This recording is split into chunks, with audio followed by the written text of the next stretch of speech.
Many viewers of action flicks worry whether real-life confrontations are ever as intense as they appear on screen. Steven Seagal and Michael J. White are two of the most intriguing names. Were there actual sparks between these MMA greats as they were leaving the arena? On the other hand, has word spread too far? In this work, the myth is dispelled and the real story is revealed. On-set interactions. Insights by Michael J. White.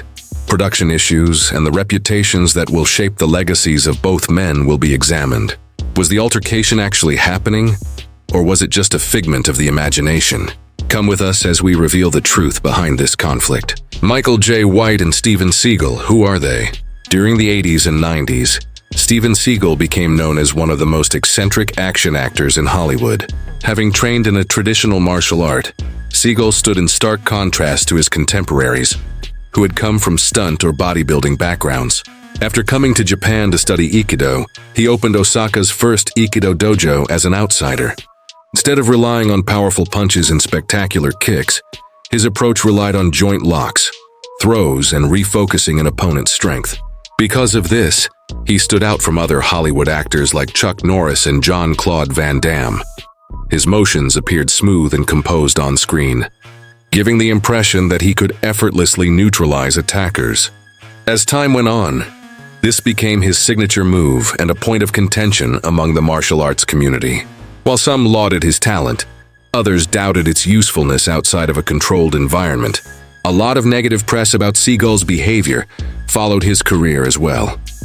His notoriously difficult demeanor during stunt scenes was a common complaint. Studio great and stuntman Gene LeBell was part in one of the most well-known tales. Even though there is some debate over the specifics, the story of LeBell choking Seagal on film set went viral in the martial arts community. Regardless of the veracity of the incident, it just served to further elevate Seagal's already stellar reputation for haughtiness and conflicts with fellow martial artists. Many in Hollywood started to view him as someone whose antics outside of the camera occasionally eclipsed his acting abilities, thanks to these stories that influenced public opinion. Michael J. White had a completely different journey into the business world. Shotokan, Goju-ryu, Taekwondo, and Kyokushin were among the many martial arts systems he trained in beginning at an early age. White honed his striking and grappling abilities across a variety of styles, in contrast to Seagal, who mostly practiced Aikido. The fact that his martial arts skills were genuine helped him become known as one of Hollywood's most convincing warriors. His action performances were more convincing because of his actual competitive background. His technical prowess and commanding presence made him an ideal fit for both commercially successful films and those aimed squarely at martial arts fans. Although White began his acting career in bit parts, it wasn't until the late 1990s, when he starred in the Spawn film based on the comic book, that he gained widespread fame. He gained a reputation for making battle scenes seem more realistic throughout the years. The fact that he could carry out intricate dance routines on his own was a major selling point for the production. Also, fans liked how White never blew up his demonstrations of techniques. Instead, they seemed genuine. He stood out in an industry where many performers learnt the bare minimum to pass as believable. Because of this, his magnetic presence and impressive martial arts chops made him a hot commodity in the film industry. At the 2001 film Exit Wounds, the two protagonists reunited at the end. Steven Seagal played the role of Orrin Boyd, a tough police officer in Detroit. In this film directed by Andrei Bartak, as Boyd dug deeper, he found a web of corruption between criminals and police officers. Although the film's setting and several aspects were altered for the screen, the novel by John Westerman that served as the novel's basis was to appeal to Seagal's devoted following as well as the younger demographic that favored action-packed thrillers from the turn of the millennium. Exit Wounds fused martial arts with urban crime drama. Exit Wounds was a significant project for Seagal. Following a series of underwhelming films in the late 1990s, his career took a nosedive. With a more robust studio push and a more refined production, Exit Wounds was marketed as a return. This picture helped him regain his status as a bankable action star for a little while, and it did better at the box office than his prior efforts. Before his career veered toward direct-to-video films, it was largely believed to be his final appearance in a widely released popular hit. Louis Strutt, the play's antagonist, was portrayed by Michael J. White. Strutt was a criminal kingpin who directed his henchmen from behind the scenes. White had a performance that was both intense and physically powerful, making the antagonist a match for Seagal's character in the play's climax. There was purpose behind the casting. The show's creators were looking for a formidable adversary for Seagal's seasoned cop, so they cast someone who appeared both scary and realistic. The character was tailor-made for White due to his extensive knowledge of martial arts. Because his abilities were palpable, not merely a product of his imagination, people were looking forward to this match. The athleticism and power of White's technique would contrast with Seagal's calculated efficiency, which action movie fans were eager to see. The conflict between their characters became the film's main attraction and set the stage for rumors on what transpired behind the scenes. Central to the plot and symbolic of a broader change in the action genre was the contrasting plight of the elderly veteran and the young martial artist. Thus, when people recall the fight between Michael J. White and Steven Seagal, they are not merely reminiscing about a film. They are also discussing the actual careers of two guys whose work spanned distinct periods of action cinema. The story of what transpired on site has become legendary, which adds an extra layer of intrigue to what's to come. When it comes to what happened during their confrontation and exit wounded on film, rumors, testimony, and the facts start to blend. We need to hear from individuals engaged in the tale directly if we want to see past the Hollywood staging and grasp the real plot. The conflict begins. Tell me the truth. Steven Seagal and Michael J. White's highly anticipated fight sequence in Exit Wounds was meticulously staged for the sake of action flicks. Combat choreography is crafted to evoke a sense of danger without actually inflicting physical harm. Everyone was wondering how Seagal, who had a history of violent confrontations with stunt performers, would manage a scene with White. Nevertheless, White clarified thereafter that Seagal refrained from physically harming him in their moments together. Despite this notoriety, the choreography was strictly adhered to, yet the punches, kicks, and throws were all expertly performed. This made the fight look cinematic without putting Seagal in danger, and it proved that the bird could work with a respected martial artist. Nonetheless, the atmosphere behind the cameras was fraught with anxiety. Because of Seagal's checkered past, the film's producers and director approached the project with caution. The choice was made to film the fight scene right before production wrapped. This ensured that the production could continue without Seagal for additional sequences in the event of an accident or escalating tempers. The remaining area might be filled in by stunt doubles. It was a calculated move to keep the film on schedule and within budget, and it showed that someone was worried about how crazy things may get. Choreography and pride were also at the root of the conflict. White was more youthful, athletic, and esteemed for his extensive martial arts background, whereas Seagal was more seasoned, older, and renowned for his distinctive technique. Their mutual respect was precarious because their presence represented two generations of martial artists. Without a doubt, the producers wished to avoid any actual altercation that may have injured the actors or derailed the film. The story also features Isaiah Washington, who was in Exit Wounds. Washington may have intervened during filming of the altercation to prevent it from getting out of hand, according to accounts later relayed by White. His presence brought a sense of calmness by emphasizing that this was just a movie and not an actual martial arts competition.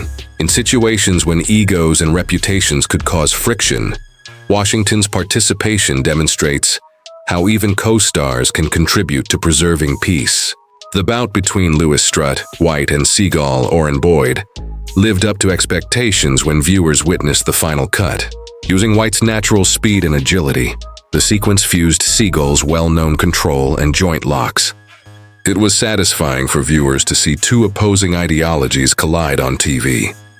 Fans were not privy to the meticulous planning, cautious execution, and attempts to maintain a professional demeanor that went into the interaction. There really was no chaotic fighting, no off-script blows, and no serious injuries. Instead, it was only two men working together in a well-orchestrated fashion to make it look like there was danger. Partially due to their respective reputations, and partially due to the fact that spectators adore the notion of two martial artists putting each other to the test in a real fight. The legend of Seagal versus White arose. Professionalism, however, was the deciding factor, as acknowledged by individuals involved. Why and what are the main worries? Exit Wounds, a film co-written and directed by Steven Seagal and Michael J. White, featured more than simply a battle between two accomplished martial artists. Real worries and calculations influenced the production's handling of their fight sequences behind the scenes. These worries extended beyond aesthetics and dance to include harm, financial gain, public perception, and the fine art of star management in Hollywood. The director's meticulous planning of the conflict between Seagal and White becomes crystal evident when one understands these motives. First and foremost, Seagal has a long history of being known for its aggressive fighting style. Stunt artists had long accused him of using excessive force in his strikes and applications. Even though some of these accusations were made up in later accounts, the fear that Seagal would go too far remained with those who were involved with him. This made him feel unsafe anytime he entered a real-life situation. Actors are understandably apprehensive of performers who have a history of causing harm to their spouses. Because Michael J. White wasn't a stuntman hired to make Seagal look good, the chance of exit wounds was enhanced. A self-proclaimed martial arts expert, he had years of training under his belt. That kind of escalation could have put both men in harm's way, and the production crew was aware of it, because White had the capacity and reflexes to react, even if just intuitively, if Seagal pushed him too far or was irresponsible. There were huge monetary stakes in addition to physical safety. As the film's protagonist, Seagal was pivotal in almost every scene. The expenses would have been enormous had he hurt himself towards the end of filming. The studio had already put a lot of money into marketing it as Seagal's big comeback, and delays can eat up millions of dollars from a production budget. The worst-case scenario for the filmmakers was if the actor got hurt right before filming his sequences. They made sure everything would be safe by scheduling the battle scene last in the timeline. In the event that something went wrong, they could use stunt doubles to save what they could, preventing the complete collapse of the film. The safeguarding of Hollywood's A-listers is an interconnected system to which this belongs. Hollywood studios are well aware that a film's star power may sell tickets. The whole endeavor can take a hit if a star is out with an injury or is unable to participate. Because of this, productions strictly regulate the amount of physical danger that its top-billed actors are exposed to. When an actor's face is only visible in carefully staged shots, stunt doubles step in to execute the most perilous stunts. Studios still take precautions to avoid major risks, even when actors want to do much of the action themselves, due to demands from insurance firms and investors. In Exit Wounds, Seagal played the lead role alongside an actor with a long history of cinematic presence. His reputation as an almost unbeatable martial artist couldn't be tarnished. That aura would be harmed if he appeared fragile, or if a co-star truly hurt him. On the other hand, White brought a new level of trustworthiness. His realistic, precise, and technically proficient work was well known. The film's goal in depicting the battle was to have Seagal appear dominant, while also establishing White as a real danger. It was a fine balancing act to keep neither image distorted by ego or pride. Hollywood action flicks have always included egotism. When the cameras stop rolling, actors whose careers are built on strength and talent may feel even more pressure to maintain that image. Seagal belonged to a time when a star's charisma and power were paramount. There was going to be tension between the old and new worlds of martial arts training, when White symbolized a more modern period of authenticity. Choreographing respect was just as much of a production obligation as choreographing a battle. They had to make sure the men's reputations were safe when they left, and that necessitated just as much direction off-screen as it did on-screen. The reason the battle became famous is because of this delicate balancing act. It was more than just a fictional story involving two people battling. Producers were on high alert, trying to prevent a catastrophe as two careers, two reputations, and two schools of thought in martial arts collided. Much preparation went into making sure the performers and the production were safe, and the fact that the fight went down without a hitch and ended up being a highlight of the film is proof of that. What transpired on set is just a small portion of the larger narrative, though. Fans and the general public interpreted Seagal's approach based on Michael J. White's post-production reflections, which he continued to publish. These thoughts and subsequent interactions between the two characters enriched the story. Not only did they show what went down on set, but they also showed how the actors felt about each other after filming ended. More general viewpoints, interviews, and analysis. The critic Michael J. White has never been bashful about his thoughts on martial arts and its practitioners. His remarks about Steven Seagal frequently garnered notice due to the fact that they were delivered by an expert in the field. From the sidelines, White did not offer criticism. Standing across from Seagal in a fight scenario that required precision, he was a martial artist with decades of experience. His point of view was persuasive. White said that compared to other fighting methods, Seagal's method failed to impress him. Seagal may have had a natural elegance from his Aikido training, but White thought it lacked the practicality of disciplines that teach living resistance. The moves Seagal showed were, according to him, very basic, like something a parent could show their child as a game. The intention was not to be disparaging, but rather to provide an objective assessment of Aikido's shortcomings in contrast to White's grappling and striking techniques. White also touched on the more general concept of battle authenticity.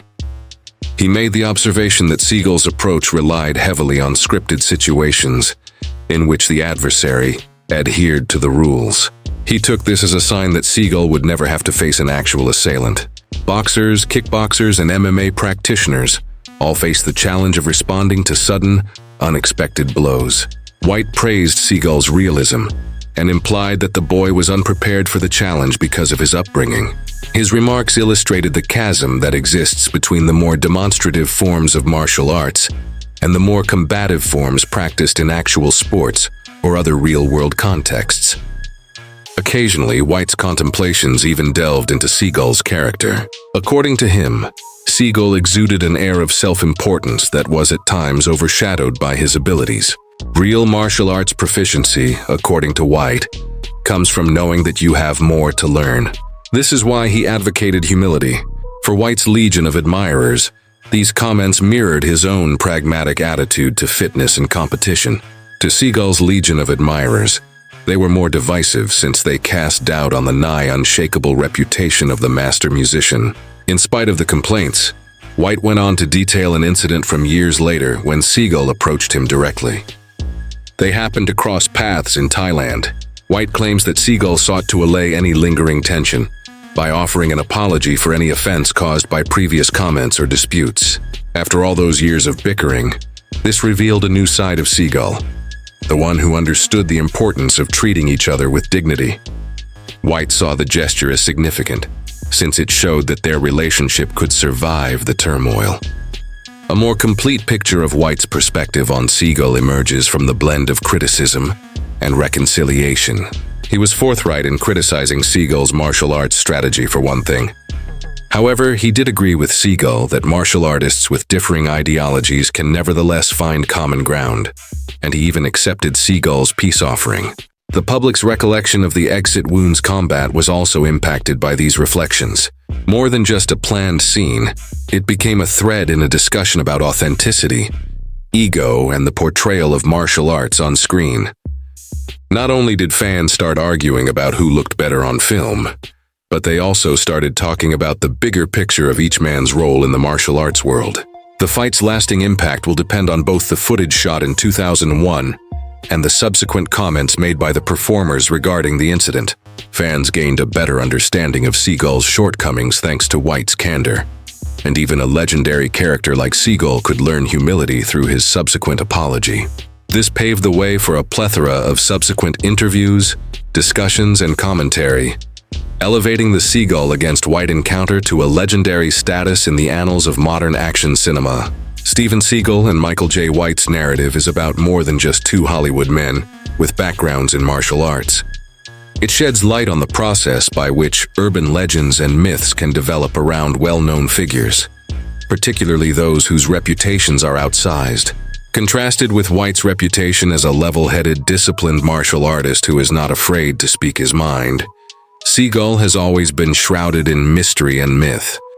The combination of the two immediately elevates the discourse above mere fact, into the domain of folklore and narrative, where veracity and hearsay merge into an irresistible topic for discussion. Legend has it that Seagal had a brawl with the late great stuntman and judo master Gene Label. As the legend goes, Seagal once asserted that he could not be rendered asleep by choking. According to legend, Leal accepted the challenge and choked Seagal until he passed out. A few adaptations go so far as to embellish the tale with elements that make Seagal's situation seem even more dramatic and humiliating. The Seagal has vehemently refuted this allegation, saying it never happened, on many occasions. Fans, insiders, and gossip from all around the film industry have perpetuated the legend for decades, despite the denial. Because it relates to the common perception of Seagal, this mythology is significant. A man who became famous for playing the tough guy role, but who is now facing accusations of exaggerating his fighting abilities. Fans and detractors use the Gene Label story to dispute the authenticity of Seagal's martial arts reputation, rather than telling it as a historical occurrence. Reviving the story only serves to heighten the skepticism, ridicule, and discussion around Seagal's ability to live up to his cinematic persona. Narratives like these abound among the Seagal fandom. Funny retellings and remixes of them have become commonplace in online communities. Some storytellers like to make Seagal look foolish, while others highlight the superiority of other martial artists, such as White, by comparing them to Seagal. The transformation in Seagal's public image from revered martial arts champion to someone who audiences frequently reject or criticize is reflected in the tone, which is frequently sarcastic. Complementing this image are anecdotes from inside. Those who say they worked with Seagal have painted a harsh picture, calling him rude, haughty, and difficult to get along with. There is a striking difference between these accounts and the ones made concerning Michael J. White. White is known for being a good guy who is nice to fans and polite to co-workers, and he also has the martial arts chops to back it up. The disparity sharply divides the general public's opinion of the two men. The difference between the reality shown on TV and the authenticity of real martial arts lies at the core of these perceptions, which is a bigger concern. Fight scenes in Seagal's films from the 80s and 90s were the first to give viewers a sense of raw aggression. Fights appeared incredibly effective thanks to his Aikido-based choreography, which included enemies being knocked down with a single fast motion. Viewers found it both compelling and thrilling. But when Seagal showed off his martial arts skills in public, reviewers found that they didn't look as convincing as they did in his flicks. Many of his admirers began to doubt his competence due to the disparity between his on-screen persona and his actual martial arts abilities. White, on the other hand, honed his craft via years of training in a variety of martial arts styles, such as karate, taekwondo, and Brazilian jiu-jitsu, in addition to his film career. His training and demonstrations lent credibility to his on-screen performances, distinguishing him as an actor who embodied his parts with genuine emotion.